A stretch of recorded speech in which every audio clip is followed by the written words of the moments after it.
Coucou, aujourd'hui je vais nous parler de trois grands types de diversité de langues. Premièrement, nous avons le parler en langue appelé le parler en langue dévotionnelle. Lui, c'est une prière. Nous parlons à Dieu, nous lui disons des mystères. Ce parler en langue, il est horizontal. Il quitte de l'homme vers Dieu. Nous parlons, nous prions, nous rendons d'excellentes actions de grâce.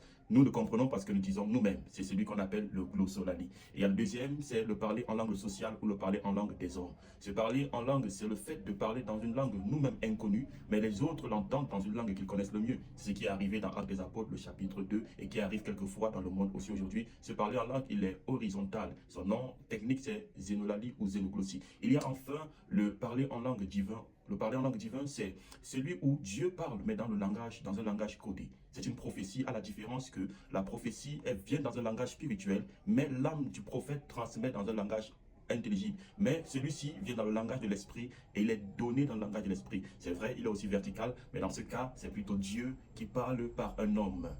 Voilà, j'espère que cela t'a béni, ça t'a édifié. Et c'est ce troisième type de parler en langue qui a nécessairement besoin d'interprétation, car le deuxième est déjà interprété lorsqu'on l'écoute, alors que le premier n'en a pas besoin. Et c'est celui qui permet de nous édifier, de nous bâtir et de nous construire. Shalom, shalom.